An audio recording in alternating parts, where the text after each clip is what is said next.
The evening began as any family dinner does, when people who have long been accustomed to each other's company gather together. Alec and I arrived at his parents' house where everyone else was already waiting for us: his parents, brothers, sisters, and children. From their side, there was a cheerful, light, almost festive mood. From their side, there was the familiar sound of laughter, jokes, and endless conversations. The atmosphere was homely, as if I had once again found myself with my own family, only from a slightly different angle. But despite all the joy around me, I felt somewhat out of place. No, no one was pressuring me or making me feel like I didn't belong. Everyone greeted me warmly, as always, but inside it felt empty, as if I were standing behind a glass, watching someone else's life and unable to be a part of it. Alec, as always, was the center of attention. He laughed easily with his relatives, took part in the conversation as someone who was certain that every moment was for him. I loved him, without a doubt, and knew he was the person I wanted to spend my life with. But today, I felt a little sad. I couldn't explain why, but something inside me was quietly calling for change. I tried to push these thoughts away as soon as they arose and focus on what was happening around me. We sat down at the table, and the smell of fried meat filled the room. The sound of plates, light laughter, and conversation. All of it created a warmth I tried to feel. But instead, my thoughts kept drifting back to my own concerns, to the questions I couldn't ignore. I wanted to talk to someone about it, but I didn't know who. And then, at that moment, he entered. Tom, Alec's father. A man of middle age with gray at his temples who had always been quiet and few in words. He didn't seek attention, didn't strive to be the center of everything, but his calmness always drew the eye. When he entered, everyone fell silent, just a little. Not because he was stern or suddenly commanded all attention. No, it was just that with him, things were somehow different. He entered as if bringing with him a special kind of air. Quiet, yet deep. He didn't rush to sit at the table, didn't immediately join the conversation. He simply stood there, smiling slightly, watching all of us. In his gaze, there was no arrogance or vanity, only calm awareness. I couldn't take my eyes off his face. In the silence that had settled around his entrance, I felt that he wasn't just someone I knew. In his presence, there was something I had always felt was missing in our home. Tom was like everyone else, but in his calmness, in his small movements, there was something special.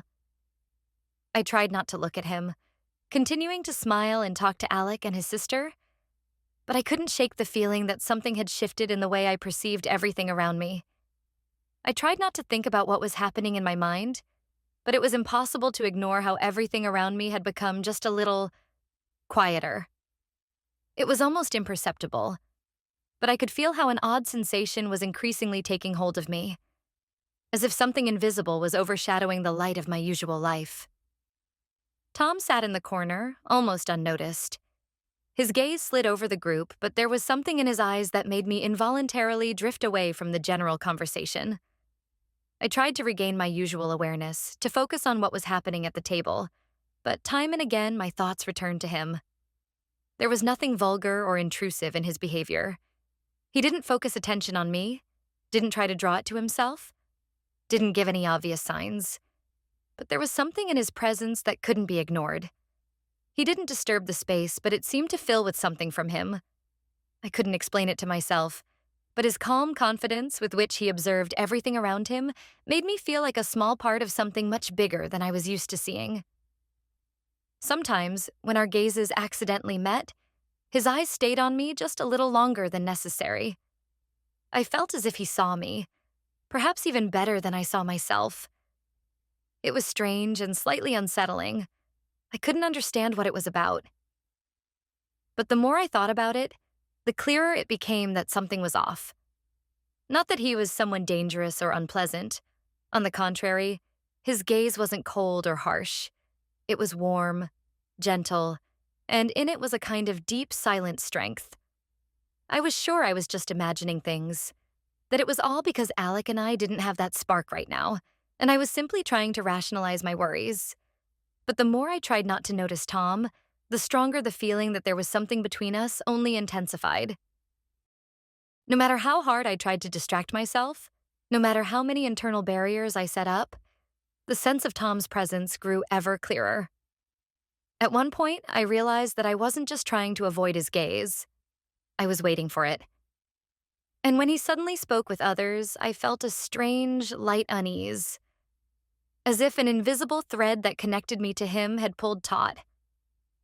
I didn't expect our conversation to begin like this.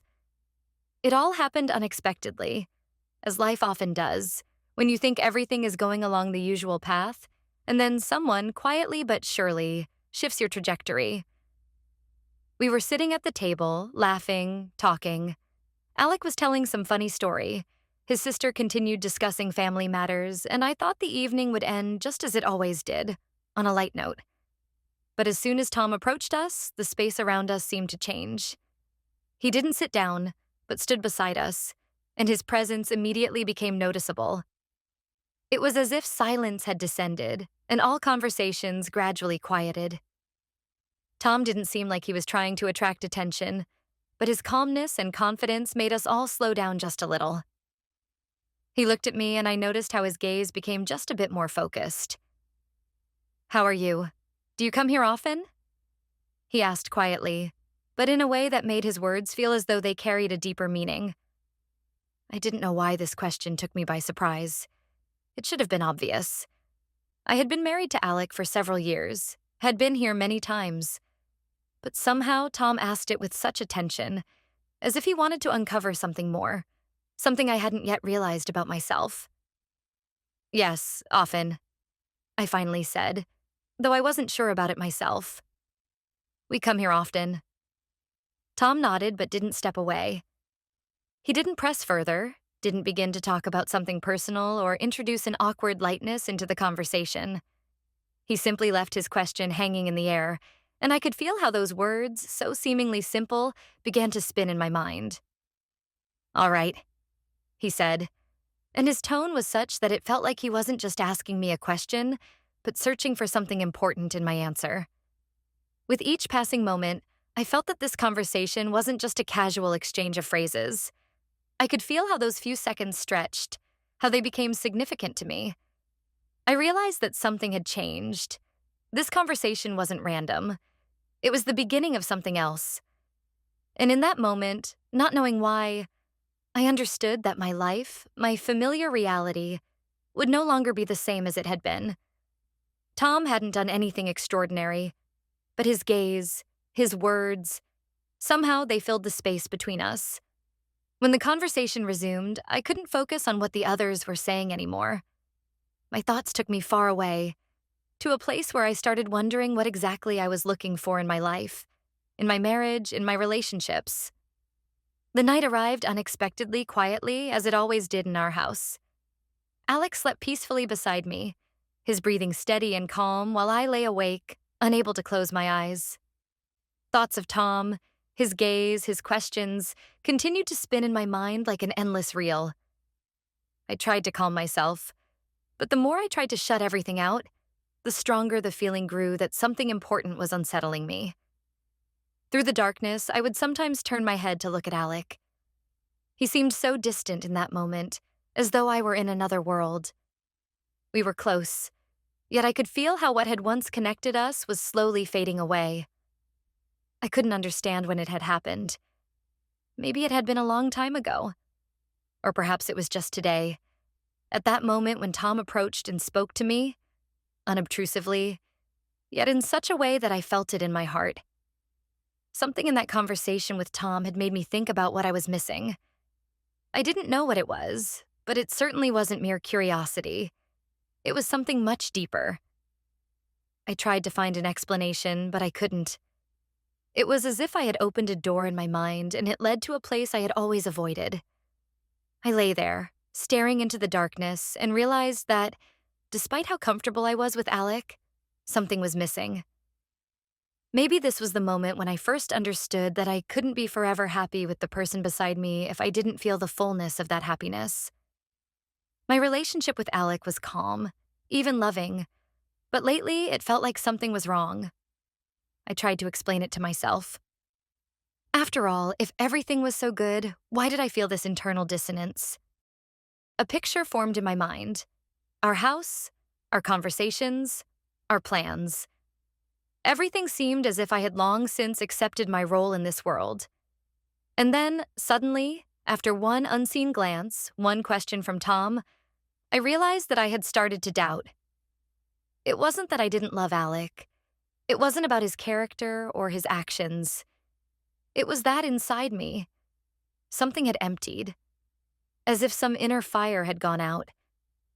And now I needed something else to feel warmth again.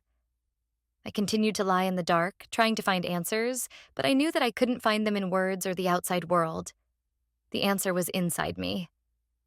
I knew I needed to understand what I was feeling and go to the place where I could find meaning in the unease that had settled in my soul. Tom was part of this process. I understood that, even though I didn't know how it would change my life. Everything that was happening was a small step into an unknown reality. And despite all the anxiety I was feeling, I knew that something important was just beginning. 2 days later, I decided to spend some time in the library, hoping to escape my constant thoughts and just be alone. I read in the silence, wandered through the shelves, but when I turned the corner, I unexpectedly ran into Tom. He was standing by the bookshelves, and his gaze met mine. "I didn't expect to see you here," I said, trying to hide the slight awkwardness. He smiled as though nothing had changed and replied, "I come here often. You look a little lost." His words caught me off guard. I didn't know how to respond, so I simply admitted, "Something's not right in my life." Tom didn't say much.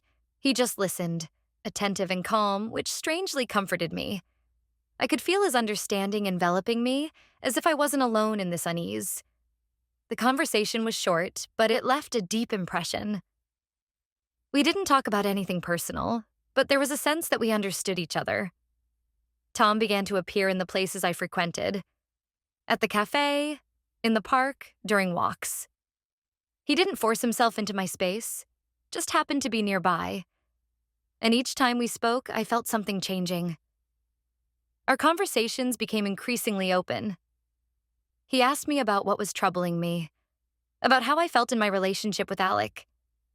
And I answered, feeling his words penetrate deep into my heart. One day we talked about what it means to be content with one's life.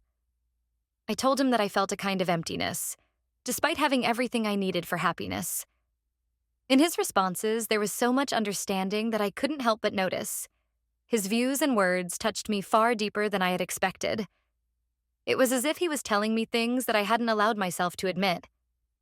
Each conversation with Tom left me with the feeling that I was only beginning to realize what I truly needed.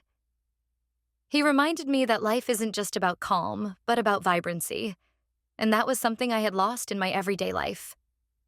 Our meetings became more than just random encounters. They started to mean much more than I was willing to acknowledge. One day, I decided to take a walk in the park to clear my mind a little. It wasn't anything unusual. I often went there to be alone with my thoughts. But that day, as I was walking down the alley, I saw Tom. He didn't rush toward me, didn't speak first. He just walked beside me, not disturbing the silence. His presence was so natural that I didn't immediately realize how we had fallen into the same rhythm, like two people who understand each other without words. We didn't speak. We just walked. And it was surprising. It felt as though I had finally found the very silence I had been searching for, as if his calmness, his confidence, was the very quality I had been missing in my life. We didn't exchange a single phrase, but I could feel my heart settling. In his shadow, in this invisible connection, I felt finally safe. Tom didn't say that anything needed to change, didn't ask me for anything. But his silence was more eloquent than any words. In that moment, I realized that there was something between us, something more than just random encounters and conversations. We weren't crossing paths by chance. We were walking the same path, and that path was leading me to something important, to something I could no longer ignore. I don't know how you feel about it, but it seems to me that with each passing day, I'm becoming more aware. I look at life, and everything feels like it's passing me by. Everything is rushing. Everything is changing, but in the end, we remain as we are. His words were simple, but to me, they sounded like a revelation. I could feel how they mirrored my inner state. We were both searching for something that could give meaning to our lives. I couldn't stay silent. With each passing moment, the conversation became more open. I feel like I've lost myself, I said. It was difficult, but I couldn't hide my feelings anymore. Things are fine with Alec, but something is missing. I don't know what exactly. Tom looked at me, and I noticed how his eyes softened. There was the same question in them that I often asked myself. He didn't rush to answer, but his understanding mattered to me more than any words. "You're not alone in this," he said finally. "Sometimes we need a little more time to understand what we really need." I felt how this moment became a turning point in my life. He didn't offer me advice, didn't try to lead me, but his words, his understanding of what I was going through, made me feel like I wasn't alone in my doubts. We were both searching for answers, and this conversation became an important part of that search. Something inside me began to shift. I started to realize that there were things I could no longer ignore. In my relationship with Alec, I began to see not just love, but an emptiness that hadn't been there before. And that realization became the moment when I understood that I needed to make a decision. And it wasn't going to be an easy one. Tom was like a mirror to me, in which I could truly see myself. And in his gaze, I felt that my feelings weren't just meaningful, they were important. The next morning, I woke up with the feeling that everything had changed. The silence in the house was louder than ever. Alec went on with his daily routine, but I could no longer ignore how often I found myself staring out the window. How often my thoughts wandered, trying to find answers to questions that hadn't occurred to me before. With each passing minute, it became clearer. I was at a crossroads. My marriage to Alec was stable, calm, but it no longer gave me that sense of fullness I so desperately needed. His support, his love, all of that remained.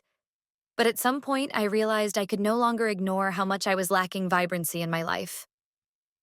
I felt that maybe the time had come to make a choice. In my mind, there was clarity. I couldn't stay in the same state. Tom. Something about him, his presence, his calm confidence made me question whether everything I had was everything I wanted. He didn't lead me, didn't tempt me with the promise of another world, but his words, his gaze, his attitude showed me that I could be a different person, perhaps a more alive and aware one. I didn't know how everything would turn out. I was afraid that the choice I made would change everything in my life. Alec was a good man, but I realized I couldn't keep living with this inner dissonance. I needed something more, something real. I met Tom when Alec was away for work. He invited me to the old botanical garden, a place he liked, and I agreed. We sat on a bench surrounded by bushes and flowers and talked slowly, taking our time. Our conversations varied, but I felt how everything around us was shifting. We talked about life, about what we were looking for, about what mattered to us.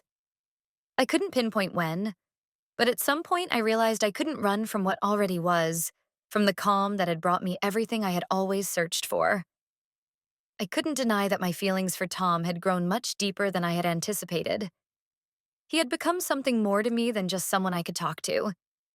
It was something important, unclear, but at the same time, so obvious. I returned home where Alec greeted me, but something had changed. We spoke as usual, but I felt that I could no longer continue as I had before. I knew this moment wouldn't pass without consequence, that I was standing at a crossroads, to remain in what was familiar or to seek something new, even if it meant uncertainty. One of those days when Alec was away for work, I met with Tom. We had arranged to meet at the old botanical garden, a place he loved so much. It was a corner of peace, where the greenery seemed to slow time, and the air was filled with the sense of freshness and blooming plants. When I arrived, Tom was already sitting on a bench, looking at me with a slight smile, but something in his gaze was different. It wasn't the same calm presence I had felt before. He was there, and I suddenly realized how much I wanted to be near him. "It's always so peaceful here," he said. as if addressing both me and himself at once. I nodded. There was more in his words than just a simple observation. It felt like we were both here for some invisible reason, like something important was about to happen. We talked about life. He asked how I was feeling, what I needed to find satisfaction. I couldn't hide what had been troubling me for a long time. I don't know what I need, I said, but I feel like I'm losing myself. Tom was silent for a moment, looking at the ground, and then finally said, "Sometimes we lose ourselves because we live too long without what really matters. You're searching for answers, but maybe you already know what you need. You just have to admit it." His words rang in my head. I knew he was right. At some point, I realized that I had long been missing something that could restore the fullness of life to me. In his presence, I felt something inside me begin to change. We didn't talk about Alec. We didn't discuss any decisions. But in that moment, under the shade of those old trees, I understood that my feelings for Tom hadn't just changed my view on life. I felt my life slowly moving beyond the boundaries of what I had known. And I couldn't ignore these changes anymore. We spent some more time walking through the garden slowly, without needing words. I knew that everything happening between us could no longer be stopped. I was standing at the threshold of a choice that would inevitably impact my life. And I understood that this choice would be the most important one. But at that moment, I didn't think about the consequences. All I felt was one thing. I was with someone who understood me like no one else ever had. When I returned home, Alec greeted me, as always, with a light smile. He didn't ask how my day had been, didn't inquire about what I had been doing, and I was grateful for the silence. We both understood that now wasn't the time for empty talk. But everything wasn't the same as before. I felt something slipping away from me, as though every step I took beside him was becoming increasingly foreign to me. We sat down for dinner, and the conversation returned to the usual topics. Work, future plans. Everything as always. But inside me, everything was boiling. I looked at him and tried to convince myself that nothing had changed, that everything would remain the same as it had before. But I could no longer believe that. Everything had changed, and this inner discord that had appeared could no longer disappear. I knew I had two paths before me. The first, to continue living in what I knew, holding on to the familiar order. Alec was a good man, and our life was stable. But something inside me now knew that this wasn't enough. I could no longer be content with this. I could no longer stay in the same state. The second path, uncertainty. This was the path of searching, the path where I could find myself and maybe even real happiness. This path didn't promise ease, didn't guarantee success, but something in my heart told me that I had to choose it. I could no longer stay in a life that didn't give me a full sense of living. I couldn't say exactly what to do, but I knew one thing. I couldn't stay in place. What I was feeling was more than just attraction. It was a choice that had to be made. I stood at the threshold of a new reality, and although all of this was scary and uncertain, I knew that I couldn't turn away from this feeling it was bringing into my life. My thoughts returned to Tom. He wasn't the answer, but his presence had unlocked something new in me that I could no longer ignore. And perhaps this was the very crucial moment that I needed to understand. I knew I could no longer return to the life I had. All I could do was move forward, despite all the doubts and fears. And although it wasn't easy to make this choice, I knew it was the only path that could lead me to what I had been searching for all my life. Every step I took, returning home, felt heavy. But not because I was afraid of change. Alec was at the other end of the house preparing dinner, and once again, I realized that we had lived our whole life the way we were accustomed to. He was a kind person who cared about me, and I loved him too, but something inside me no longer allowed me to be content. It wasn't so much about him, but about me and my feelings, about the fact that I could no longer just be beside him without realizing that I had the right to more, to real happiness. What was happening wasn't just about betrayal or some bright moment that forced me to reevaluate my life. It was the feeling that I had lost something, that I couldn't keep living in what no longer brought me joy, in what had become empty. Tom had become more than just a conversation partner. He had become someone who saw me, who made me think that maybe I could be different. Perhaps it was his calmness and confidence, his ability to listen and understand, that had become the catalyst that shifted my perception of the world. That evening, sitting at the table with Alec, I finally realized that I couldn't live in a world where I didn't feel alive. I couldn't keep pretending everything was fine when everything inside me demanded change. But how do I say it?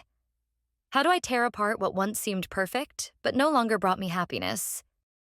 I felt the world around me closing in, and despite the fear of the unknown, I knew this moment was one I couldn't miss. I had a choice. I could continue living the way I always had, settling for comfort and stability. But I knew I needed more.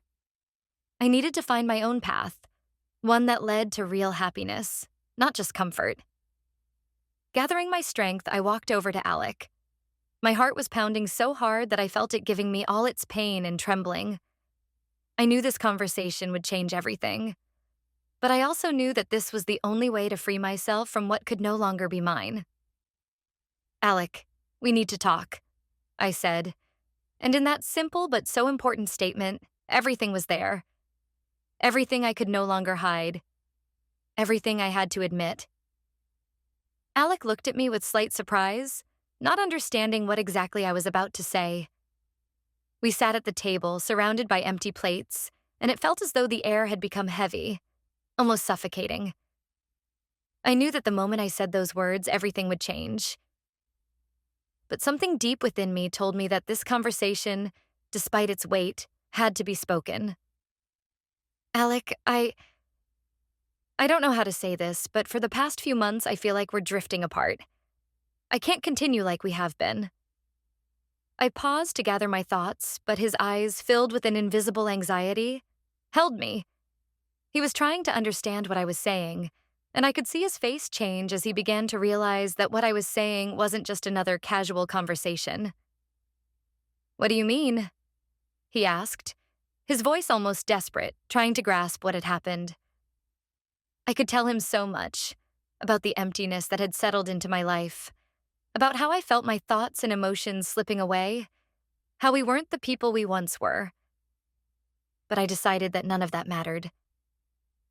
I just feel like I can't be with you the way I used to. I can't stay in a relationship that no longer brings me joy. It's not you, it's not me. It's just become empty. And I can't ignore that anymore. I barely held back tears because every one of those words felt like a knife to the heart. But at the same time, I felt relief. I had finally admitted to myself and to him that I could no longer live like this. Alec was silent for a long time. I could see him processing each word. He was trying to understand why I was saying this, trying to find some meaning in it, something that could change the situation. But no matter how hard he tried, nothing could change how I felt. Finally, he said, "I can't believe you're saying this. You want to leave?" His words hit like a blow, but I couldn't believe it was so important. I still had to go down this path. I need something more. I can't stay in this swamp. I can't continue living as if everything is fine when I feel like I'm losing myself. I looked him in the eyes, and in them I saw everything. Disappointment, pain, confusion, but also understanding. He understood that I could no longer stay. After that, the silence became even deeper. We sat at the table, and in that silence, filled with all our feelings, I realized that I couldn't go back to the life I once knew. This moment had become a turning point.